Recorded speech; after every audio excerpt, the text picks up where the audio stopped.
Orang Islam harus berpolitik supaya ruang-ruang politik ini tidak menjauh dari maqasidus syariah. 2024 kalau bapak salah pilih begini nih, disuruh ngurus hutan malah menghabisi hutan, disuruh ngurus laut malah jadi bajak laut. Tapi kalau ceramah orang begini dibilang radikal, amar ma'ruf nahi mungkar. Mana kalau Muhammad kita sogok yang lain. Dah setuju? Kenapa? Muhammad bukan pejabat Indonesia. Akan begitu? Di mana itu Indonesia? Kita tahu di Indonesia. Kita tahu dah ada pejabat begitu. Ada. Kau salah, kenapa kau pilih? Pilih sendiri kau pemimpinmu. Sekarang kau diberi kebebasan pilih pemimpinmu, pilih kau bupatimu, pilih wali kotamu, pilih gubernurmu, pilih wakilnya. Tapi karena kau disogok, mana orang jahat kau pilih juga. Jangan ketawa, serius orang ini. Orang harus paham ini. Assalamualaikum warahmatullahi wabarakatuh. Warganet yang berbahagia, kita bersyukur hidup di Indonesia sebagai negara yang merdeka, sebagai tanah air kita.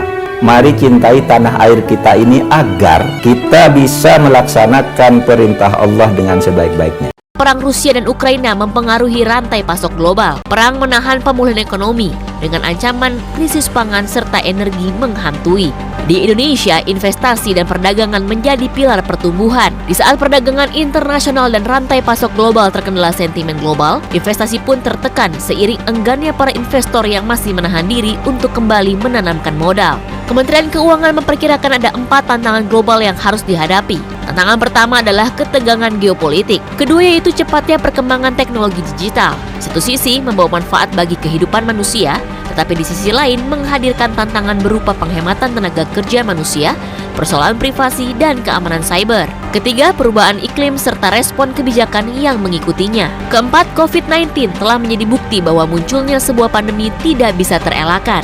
Merespon tantangan-tantangan ini, transformasi ekonomi tidak terelakkan dan menjadi keniscayaan. Ini krusial untuk menciptakan pemulihan dan pertumbuhan yang inklusif serta berkelanjutan. Salah satu langkah transformasi yang tengah dikejar pemerintah adalah hilirisasi yang diusung untuk mendukung produktivitas sektor ekonomi. Program hilirisasi adalah strategi meningkatkan nilai tambah komoditas milik Indonesia. Meski strategi ini ternyata membuat negara-negara lain, terutama Eropa, tidak nyaman.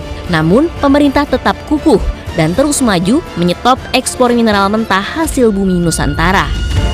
Selain itu, transformasi green economy juga menjadi fokus. Pengurangan emisi karbon dikebut di semua lini, seiring dengan upaya mengubah aktivitas ekonomi menjadi lebih ramah lingkungan dan berkelanjutan. Transformasi ekonomi diyakini menjadi kunci untuk menjadikan Indonesia sebagai negara maju pada 2045 sesuai dengan visi Indonesia Emas. Sudah on the track-kah langkah transformasi yang dijalankan? Akankah ini efektif membentengi Indonesia dari gejolak global yang syarat ketidakpastian? Bapak Presiden Jokowi beberapa kali menyampaikan bahwa kondisi ekonomi global sedang tidak baik-baik saja. Terakhir, pernyataan Bapak Ibu Menteri Keuangan menyampaikan bahwa pelemahan ekonomi dunia sudah mulai. Kita bersyukur bahwa pertumbuhan ekonomi kita salah satu yang terbaik di dunia. Dan itu bukan pekerjaan 1-2 hari. Sebagai pembantu utamanya mengikuti apa yang dilakukan dan dikerjakan oleh Bapak Presiden Jokowi. Pak, ini kami mohon bisa memberikan elaborasi Pak mengenai investasi kita ini. Apa saja dan bagaimana keyakinan Bapak mengenai investasi kita di tahun politik ini. Cepat sedikit memberikan overview keadaan sekarang ini yang dilihat pemerintah. Jadi peta politik dunia ini sekarang kalau kita lihat seperti slide saya, kalau boleh saya share ini. Jadi memang ketidaktentuan tadi sudah singgung oleh Pak Enggar, itu sangat sangat volatile, yang kita harus hati-hati. Dan juga kalau kita lihat iklim juga, ini juga harus menjadi perhatian kita yang terpanas sepanjang sejarah sekarang ini. Kalau kita lihat slide ini menjadi perhatian kita semua, karena pertanian dampak, macam-macam dampaknya. Pollingnya Pak Jokowi masih approval ratingnya sangat baik, dan juga kemudian peringkat optimis ekonomi kita juga itu dibuat oleh Endelman, juga masih bagus, kita nomor 2. Kalau kita lihat kinerja ekonomi juga ditingkatkan, tapi kalau kita hanya tumbuh 5%, kita tidak akan bisa high income country. Bonus demografi kita masih ada sampai 2041, tapi kita nih kalau tidak kompak, kita asik berkelahi sendiri, kita akan bisa mencapai itu. Melihat bagaimana perfectnya, presisinya Tiongkok itu ngerjakan. Dia punya rencana yang global, dia terjemahkan sampai detail, dia eksekusi sampai detail. Hilirisasi nilai ekspor kita nikel tuh seperti data ini. Apakah sudah sempurna? Belum, kita masih ada masalah lingkungan kita harus perbaiki. Masalah tadi Pak Enggar bilang kemiskinan terjadi. Ya kita masih membuat kesalahan, penataan tempat tinggal masih kurang. Itu masih PR lagi presiden yang akan datang. Jadi tidak juga pemerintahan sekarang sempurna, tidak, masih jauh dari sempurna. Tapi arahnya sudah benar. Kalau kita lihat ekspor besi baja kita sudah masuk kelas dunia sekarang. Anda lihat data itu. Dalam berapa tahun kita bisa eksponensial. Jadi kompleksitas ekonomi kita makin bagus. Ekspor nikel mate, kemudian ekspor MHP, itu semua udah mulai jalan. Nah ini yang saya mau pada ujungnya. Kinerja sektor eksternal ini dampaknya apa? 38 bulan ekspor kita itu positif, belum pernah terjadi dalam sejarah Republik Indonesia. Prestasi yang dikerjakan oleh Presiden Joko Widodo. Nah kita pengen pemimpin yang memberikan contoh Pak, ketauladanan. Jadi tidak hanya bicara, that's I think the problem. Pengalaman saya sebagai tentara Pak, selama saya di Kopassus 21 tahun, saya dari letnan, saya di medan operasi semua, pernah mengalami ditembakin, pernah dihadang, pernah mau mati, pernah segala macam. Saya merasakan kunci semua leadership. You have to be a good leader. Give a good example to the people surrounding you. Apa artinya? Kau jangan korupsi ya, kau lakukan dengan bagus, jangan ada konflik of interest, that's simple. Ini yang jadi isu. Kita lihat perdagangan dengan Cina, dulu kita trade deficit berapa negara di dunia yang trade surplus dengan Cina? Mungkin Australia kita. Current account, dulu kita saya ingat masuk ke ASP kita selalu negatif, sekarang kita surplus, baru karena satu item, baru tadi iron steel. Tadi iron steel itu belum turun tadi, sendok, garpu, alat operasi segala macam, itu sedang kita kerjakan juga sekarang. Dan tidak akan selesai itu ribuan turunannya. Yang ngerjakan siapa? The next administration. Kemudian kita lihat hilirisasi dolong tikar rupiah, nilai tukar rupiah. Dulu kalau ada the Fed naikin interestnya, ya, dampaknya kepada rupiah langsung sekian persen. Ini kemarin naikkan 520 berapa poin itu, 25 poin, itu hanya minus 3%.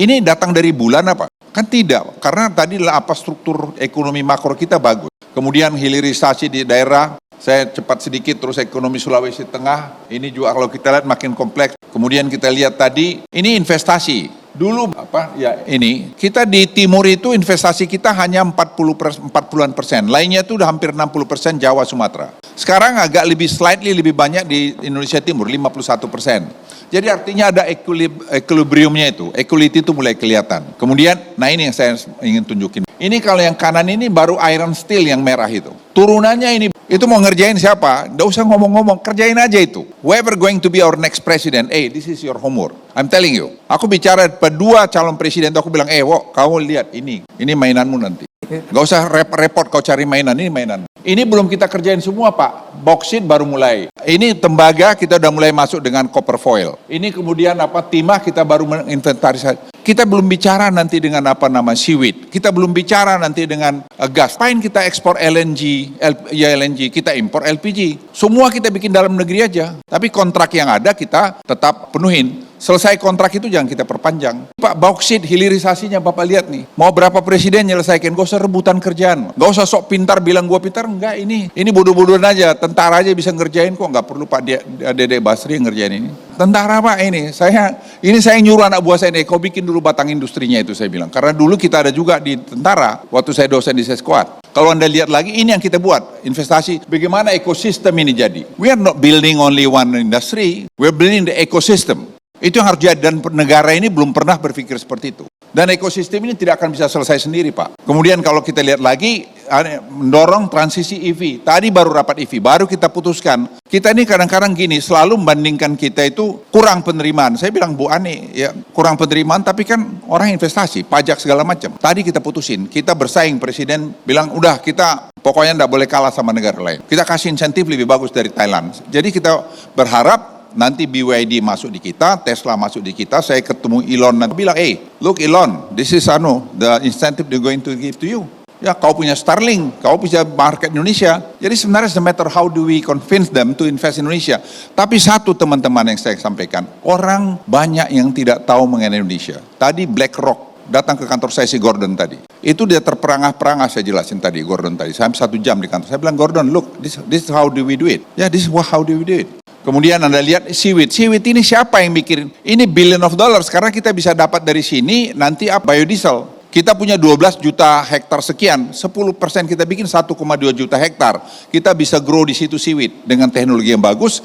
Ini macam-macam kita bisa dapat, Anda bisa lihat sini. Kemudian yang terakhir ini panel surya. Kita bikin sekarang photovoltaic di Rempang. Ini menyelesaikan masalah lokal content. Kita bahan silikanya semua punya. Kenapa kita ekspor silikanya? Kita mau larang. Orang bilang marah, saya bilang kemarin Saya bilang unfair. European Union. Kemarin siapa yang datang saya itu? European Union Parliament. Saya bilang, kalian itu kenapa mau retaliate kami? Karena kami melarang ekspor 1% daripada nikel ore kami ke European Union. Unfair, saya bilang. Kalian menikmatin. Ini data ekonomi saya tunjukin kepada mereka. Unfair. Saya bilang. You have to fight against you, saya bilang. This is a matter of survival for us. Indonesia nggak bisa kalian dikte-dikte. Dulu you may do this, but today no. We're gonna fight against you. Kalian palm oil, kalian mau kurang ekspor, saya divert ke Afrika. Makanya saya ke Afrika. Afrika itu adalah future. Jadi kita bangun mobil listrik kita dengan dia segala macam kita mainkan. Juga menjadi penyimpanan karbon. Karbon kita salah satu terbesar di dunia. Kita pasar karbon kita. Siapa yang melawan kita? Punya tadi depleted reservoir, kita punya salin eco-fire. Who's going to beat us? Nobody. Kita ini negara yang super hebat. Kita tidak manage dengan baik. Kita asyik masih bertempur sendiri. Yang menurut saya nggak perlu-perlu itu. Ini yang saya sampaikan pada presiden juga. Presiden Cyril sama Presiden Felix.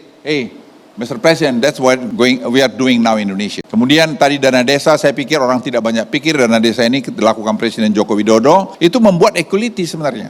Apakah semua mau bisa merata, semua terus baik, semua tidak ada kemiskinan? Amerika aja ada 170.000 yang homeless sekarang dia ada di California dan di Los Angeles. Kita ini nggak fair kadang-kadang. Ada ekonomi menurut saya belum pernah di pemerintahan, dia pikir gampang. Masuk aja lu biar masuk, kalau dilihat bisa rimba rayanya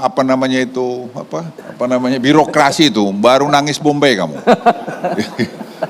Jadi itu sebagai saya penutup, saya kira dekade ini ya bisa jalan. Kita kompak lah, intinya kompak, ya kritik silakan aja kritik, tapi come up with a solution. Jangan terus berburuk sangka. Nggak gampang, I promise you. Bilang ini adalah coba itu ada yang miskin yang ngeritik saya. Saya bilang, it's okay. Ini Anda bilang sudah maju angka ini, betul lah yang saya jelaskan tadi. Itu tapi di pasar rumput masih banyak yang miskin. Saya bilang, kau lihat aja di California itu. Ada 170.000 orang yang sekarang homeless.